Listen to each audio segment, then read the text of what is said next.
बुद्धा कहते हैं किसी जंगली जानवर की अपेक्षा एक कपटी और दुष्ट मित्र से अधिक डरना चाहिए। जानवर तो बस आपके शरीर को नुकसान पहुंचा सकता है, पर एक बुरा मित्र आपकी बुद्धि को नुकसान पहुंचा सकता है। एक बुरा मित्र ही आपको इस दशा में ला सकता है कि आपको ऐसा लगने लगे कि दुनिया बहुत बेकार है, यहाँ जी कर भी क्या फायदा। और ऐसा तब होता है जब आपके साथ होता है। इसे विश्वासघात भी कहते हैं। कोई भी व्यक्ति कभी भी किसी पर भी एकदम से विश्वास नहीं करता। विश्वास धीरे धीरे किया जाता है और अंततः विश्वास इतना गहरा भी हो जाता है कि आप जिस पर विश्वास करते हैं उसकी तरफ से अपनी आंख, कान और दिमाग को बंद कर लेते हैं। और ऐसा होते ही ज्यादातर लोगों को विश्वासघात या धोखे का सामना करना पड़ता है।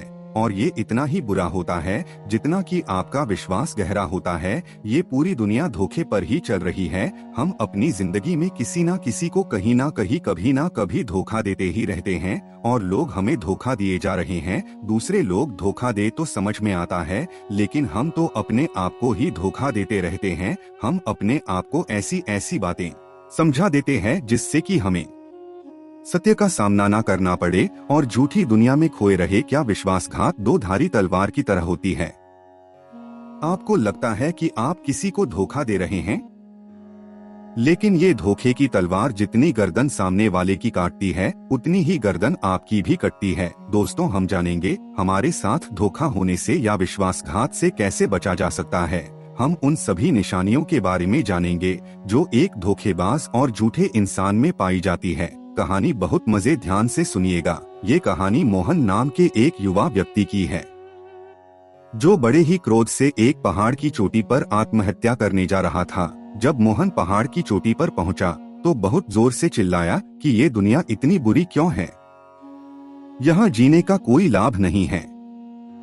उस पहाड़ की चोटी पर एक गुरु ध्यान साधना में बैठे हुए थे। मोहन की आवाज सुनकर वो ध्यान से जागे और मोहन पहाड़ से कूदने ही वाला था कि गुरु ने मोहन का हाथ पकड़कर पीछे खींच लिया और उससे पूछा, आगे कहाँ जा रहे हो? रास्ता खत्म हो गया है क्या? मोहन ने कहा, कौन सा रास्ता? आगे तो रास्ता ही कहाँ है, मैं तो मरने जा रहा हूँ। गुरु ने कहा, मरना तो सभी को है, एक दिन सबकी मौत आनी है, लेकिन तुम्हें इतनी जल्दी क्यों है? मोहन ने कहा, ये दुनिया अब रहने लायक नहीं है, यहाँ सभी लोग स्वार्थी हैं, केवल अपने ही स्वार्थ को साधते रहते हैं। मैंने जिस पर विश्वास किया उसी ने मुझे धोखा दिया। कोई भी भरोसे के लायक नहीं है। ऐसी स्वार्थी दुनिया में जीकर क्या फायदा, इसलिए मैं आत्महत्या करने जा रहा हूँ। गुरु ने कहा, क्या तुम स्वार्थी नहीं हो? क्या तुम पर भरोसा किया जा सकता है? मोहन ने कहा, मैंने अभी तक किसी को धोखा नहीं दिया। आप चाहे तो मेरे गाँव में जाकर पूछ सकते हैं, लोग मुझे ही लूटते रहते हैं, लेकिन अभी तक मैंने किसी को धोखा नहीं दिया। मैंने किसी के साथ विश्वासघात नहीं किया। गुरु ने मोहन से कहा कि मैं तुम पर भरोसा नहीं कर सकता, तुम्हें ही मुझ पर विश्वास दिलाना होगा कि तुम्हें एकदम सच्चे व्यक्ति हो। मोहन ने कहा, ये मैं कैसे करूं?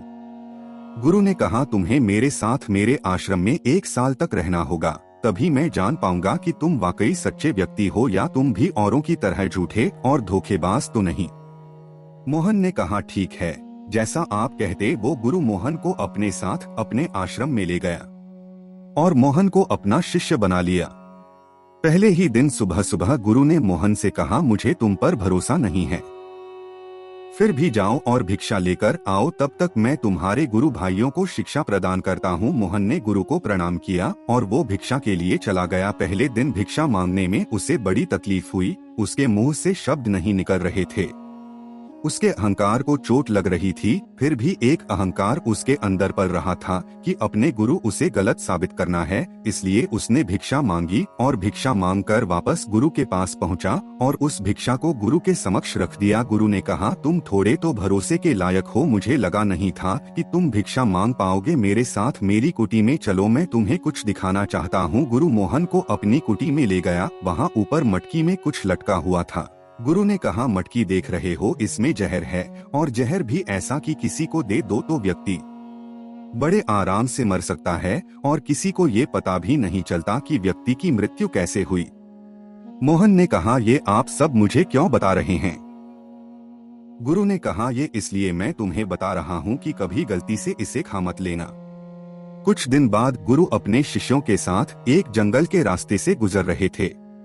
तभी कुछ लुटेर अचानक उन पर हमला कर दिया। सभी शिष्य इधर उधर भागने लगे, लेकिन उस युवा शिष्य ने अपने गुरु को बचा लिया और वहां से बचाकर निकाल लाया। आश्रम में पहुंचकर गुरु ने मोहन की बहुत प्रशंसा की और कहा कि तुम सब लोगों से बेहतर तो ये मेरा नया शिष्य मोहन है। इसने अपनी जान पर खेलकर मेरी जान बचाई। मुझे इस पर भरोसा है और विश्वास भी है। तब से गुरु रोज सुबह जब भी मोहन से मिलते एक ही बात कहते कि मुझे तुम पर विश्वास है। धीरे धीरे गुरु का विश्वास मोहन पर बढ़ता चला गया और इतना बढ़ गया कि एक दिन गुरु ने मोहन को बुलाया और कहा, मेरा कोई पुत्र नहीं है, लेकिन तुम मेरे पुत्र जैसे हो। मैं बहुत बूढ़ा हो गया हूँ। मैं चाहता हूँ कि तुम मेरी मृत्यु के बाद इस आश्रम की बागडोर अपने हाथ में ले लो। गुरु ने सभी शिष्यों को बुलाया और ये घोषणा की कि मेरे बाद इस आश्रम का संचालन मोहन एक एक करके दिन बीतने लगे। अब मोहन के मन में बेचैनी बढ़ने लगी। वो रोज सुबह यही देखता कि गुरु की सेहत पर कोई प्रभाव पड़ा या नहीं। वो जल्द से जल्द आश्रम को अपने कब्जे में लेना चाहता था और गुरु थे कि उनकी सेहत पहले से और बेहतर होती जा रही थी। मोहन की रातों की नींद चली गई। वो रात भर यही सोचता रहता कि किस प्रकार गुरु को रास्ते से हटाया जाए और किसी को भी ना चले। कभी वह सोचता कि गुरु को नदी में धक्का दे दूं, फिर सोचता कि गुरु तो अच्छे तरह आंख है, इससे बात नहीं बनेगी। फिर सोचता कि गुरु का गला दबाकर मार देता हूँ। सबको पता है कि मैं गुरु का विश्वास पात्र हूँ, इसलिए मुझ पर कोई भी संदेह नहीं करेगा। लेकिन फिर अगले पल सोचता कि इससे बात बिगड़ भी सकती है। कोई ऐसा रास्ता निकालना पड़ेगा कि किसी को मुझ पर संदेह भी ना हो। और सब यही सोचे कि भगवान को यही मंजूर था। एक अपनी कुटी में मटकी को ऊपर लटका देखकर उसे याद आया कि गुरु ने बताया था कि उनकी कुटी में जो मटकी लटकी है ना, उसमें जहर है और उस जहर का किसी को पता भी नहीं चलता। उसने सोचा कि यही अच्छा रहेगा, मैं गुरु के खाने में वही जहर मिला देता हूँ, इससे किसी को संदेह भी नहीं होगा और ये आश्रम मेरे कब्जे में हो जाएगा। अगले दिन सुबह वो गुरु की कुटी में गया और चुपके से उस मटकी से जहर निकाला और भोजन के समय गुरु के खाने में जहर मिला दिया। गुरु ने वो खाना खा लिया। रात को गुरु अपनी कुटी में जाकर सो गए, लेकिन सुबह गुरुजी नहीं उठे। शिष्यों ने जब गुरु को जाकर देखा तब उन्हें पता चला कि गुरुदेव की तो मृत्यु हो गई है। मोहन को जब ये बात पता चली तो बहुत खुश हो गया और वो तैयारी करने लगा आश्रम को अपने कब्जे में लेने की। गुरु का एक पुराना शिष्य था, वो चुपचाप ये सब देख रहा था। वो अपनी कुटी है और वहाँ से एक औषधि लाया। उसने वो औषधि गुरु को पिला दी। थोड़ी देर बाद गुरु की चेतना लौट आई और वो एकदम स्वस्थ होकर बैठ गए। ये सब देखकर मोहन घबरा गया। गुरु ने अपने सभी शिष्यों को वापस अपने कार्य को करने के लिए भेज दिया और मोहन को अपने पास बुलाया और कहा, क्या तुम अभी भी विश्वास पात्र हो? क्या तुमने मुझे धोखा नहीं दिया? मोहन गुरु के चरणों में गिर गया और उनसे कहने का, मैं नहीं जानता कि कैसे मुझसे पाप हो गया। मैंने आज तक किसी को धोखा नहीं दिया था। लोग मुझे ही धोखा दिया करते थे, पर पता नहीं क्यों और कैसे मैंने आपके साथ धोखा किया है। गुरु ने कहा, तुम मुझे धोखा दे ही नहीं सकते थे, क्योंकि मैंने तुम पर कभी विश्वास किया ही नहीं। मैं किसी भी मनुष्य पर विश्वास नहीं करता। मैं अपने कान, आंख और दिमाग को खुला रखता हूँ। मुझे जो दिखता है मैं उसी पर भरोसा करता हूँ और मुझे तुम में लालच दिखाई दे रहा था। ये लालच भी तुम्हें जानबूझकर दिया था, क्योंकि विश्वासघात 3 चीजों पर टिका होता है: स्वार्थ, लालच और ईर्ष्या। मोहन ने कहा, गुरुदेव मैं इन सब से कैसे बच सकता हूँ? गुरु ने कहा, अपने आप को पढ़ो, अपने आप को जानो। मनुष्य के भीतर असीम संभावना है, वो कुछ भी हो सकता है और जब भी तुम कुछ होने जा रहे हो तब अपने आप पर ध्यान दो। तुम क्यों बदल रहे हो? कौन तुम्हें बदल रहा है? क्या बदलाव अच्छा है?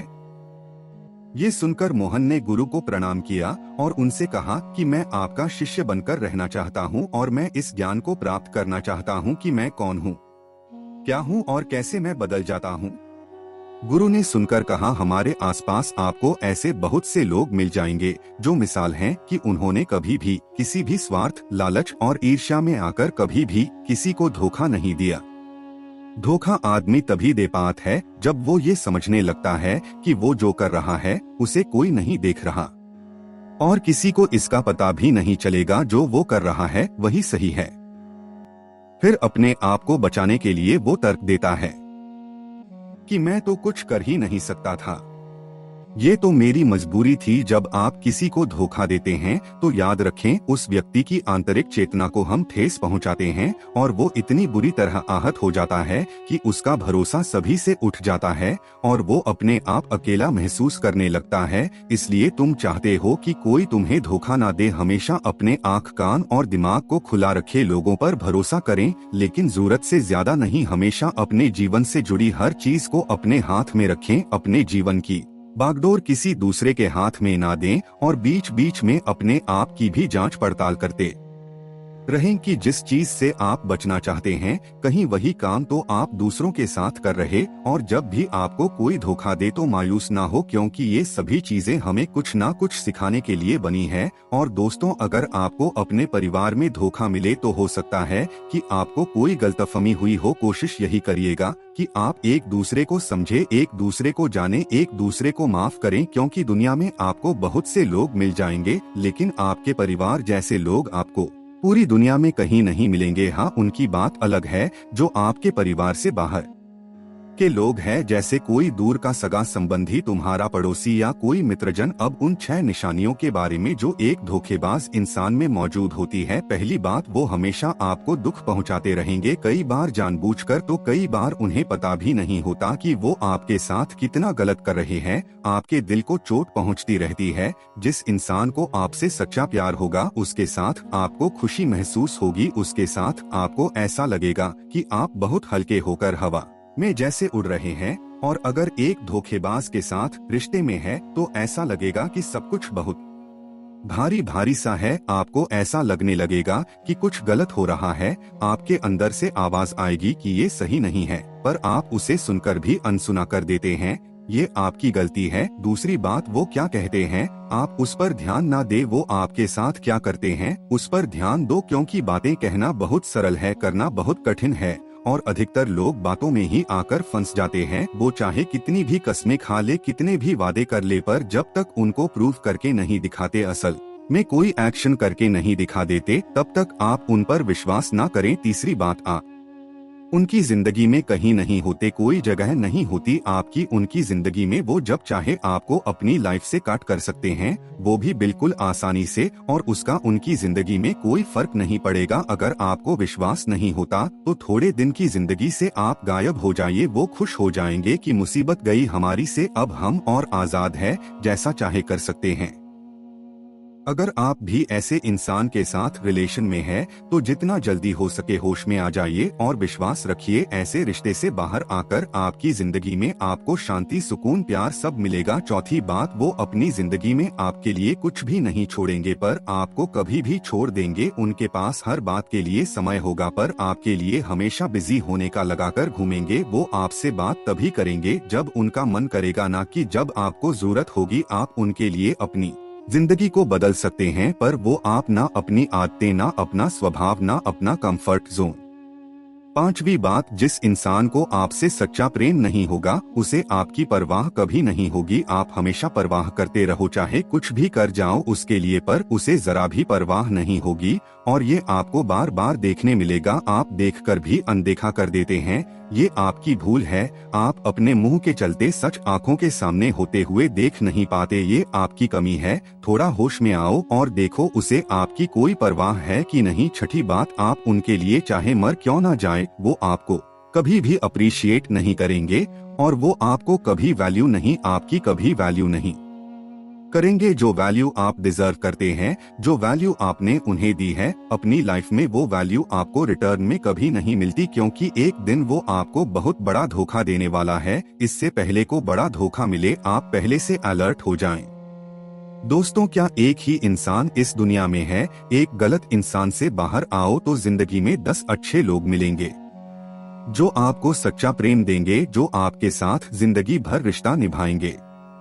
पर जब तक आप इस इंसान के साथ जुड़े रहेंगे तो आपको दूसरे लोग देखेंगे ही नहीं, और जैसे ही आप ऐसे झूठे इंसान को अपनी जिंदगी से अलग कर देंगे तो अच्छे लोग आपके जिंदगी में अपने आप आ जाएंगे। प्रेम तो ईश्वर का वरदान है, प्रेम पर ये दुनिया टिकी है। अगर एक इंसान आपके प्यार को नहीं समझ पाया तो इसका मतलब ये नहीं कि इस दुनिया में प्रेम ही नहीं है, ये दुनिया प्रेम से चलती है। दोस्तों, कैसी लगी आपको हमारी कहानी कमेंट करके जरूर बताना, और हाँ, वीडियो को लाइक करके अपने दोस्तों सभी परिवार वालों के साथ शेयर जरूर करें। और ऐसी ही कहानियाँ रोजाना सुनने के लिए हमारे channel the Buddha Sagar show को सब्सक्राइब करके बेल नोटिफिकेशन ऑन करके ऑल पर सेट कर ले, ताकि आप तक हमारी हर नई कहानी बिना किसी रुकावट के पहुंचती रहे। धन्यवाद, नमस्कार, प्रणाम।